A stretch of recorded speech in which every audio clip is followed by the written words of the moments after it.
शहर की आबादी से दूर एक छोटा सा गांव था, राधेपुर, जहां देवकी नाम की महिला रहती थी। शादी के 2 साल बाद उसके घर खुशी आने वाली थी। देवकी हमेशा से चाहती थी कि उसके घर पुत्र जन्म ले, लेकिन ऐसा हुआ नहीं। उसके घर एक पुत्री ने जन्म लिया।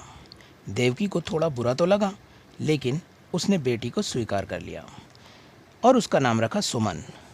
धीरे धीरे समय बीता और 2 साल बाद एक बार फिर देवकी के घर खुशियों ने दस्तक दी। इस बार देवकी को पूरी उम्मीद थी कि बेटा ही होगा। उसने अपने पति से कहा, देखना, इस बार हमारे घर बेटा ही होगा। वह बहुत खुश थी, लेकिन इस बार भी ऐसा ना हुआ। देवकी के घर दूसरी बार भी बेटी ने ही जन्म लिया। इस बार देवकी बहुत उदास हुई। हे ईश्वर, तूने मुझे इस बार भी बेटा क्यों नहीं दिया? देवकी नन्ही बच्ची को देखकर ऐसा सोच रही थी कि अचानक उसकी नज़र पास ही रेंग रहे एक सांप के बच्चे पर पड़ी। न जाने उसे क्या सूझा कि उसने सांप के बच्चे को अपने पास रख लिया। आज से यही मेरा बेटा है। बड़ी बेटी सुमन और छोटी बेटी पुष्पा के साथ देवकी ने सांप की भी परवरिश शुरू कर दी। तीनों धीरे धीरे बड़े होने लगे। उन्होंने सांप का नाम रखा कोबी। कोबी को बाहर के लोगों से छुपा कर रखा गया। कोबी घर के एक सदस्य की तरह साथ रहने लगा।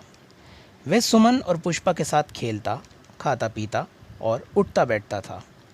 इस सब के अलावा वह दिन में एक बार घर से बाहर भी जाता था। देवकी अक्सर कहती, न जाने ये कोबी रोज़ाना कहाँ जाता है, इसका खाना पीना तो यही है। लेकिन तीनों में से कोई न जान पाया कि कोबी आखिर जाता कहाँ है। वे घर में बनी एक नाली के पाइप से बाहर जाता और वहीं से वापस आ जाता। कोबी दूसरे सांपों से बिल्कुल अलग था। शायद इंसानों के साथ रहने का ही असर था कि परिवार की खुशी में खुश और दुख में उदास रहता था। किसी बाहर से आने वाले के सामने वे कभी नहीं आता था। सुमन और पुष्पा से उसे ख़ास लगाव था। वे उनके पैरों में लिपटकर खूब खेलता। समय बीतता गया और तीनों बड़े हो गए। सुमन और पुष्पा विवाह के लायक हो गईं और कोबी एक नाग में बदल गया। देवकी ने अपने पति से कहा, समय आ गया है, सुमन और पुष्पा के लिए हमें वर तलाश करना चाहिए। दोनों की शादी एक साथ करना ठीक रहेगा। जल्द ही दोनों का रिश्ता तय हो गया। जिस दिन रिश्ता पक्का हुआ, उसी दिन से कोबी ने ज़्यादा देर घर से बाहर रहना शुरू कर दिया। कोबी के व्यवहार में आने वाले इस बदलाव को कोई ना समझ पाया और फिर शादी का दिन भी आ गया। उस दिन घर में काफ़ी चहल पहल थी। मेहमानों का आना जाना लगा हुआ था। कोबी घर की छत पर बंद पड़े एक कमरे में था।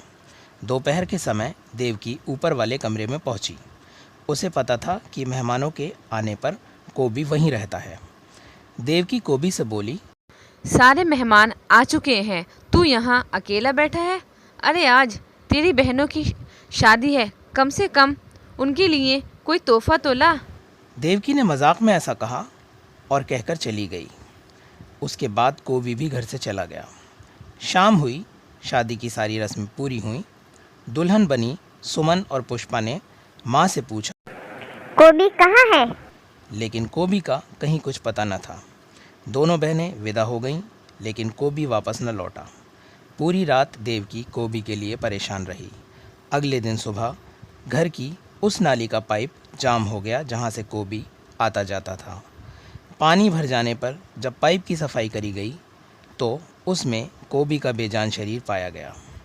पिछली रात जब घर में मेहमानों के लिए खाना पकाया जा रहा था तो गर्म पानी बहाते समय कोबी उसका शिकार हो गया था। देवकी ने जब ध्यान से देखा तो कोबी के मुंह में एक चमकती हुई हीरे जैसी कोई चीज़ थी। ये एक बेहद कीमती नागमणि थी जो कोबी अपनी बहनों के लिए तोहफे के रूप में लाया था। कहते हैं नागमणि एक नाग के पूरे जीवन की मेहनत का फल होता है। नाग होते हुए भी कोबी इंसानों को त्याग शब्द का अर्थ सिखा गया।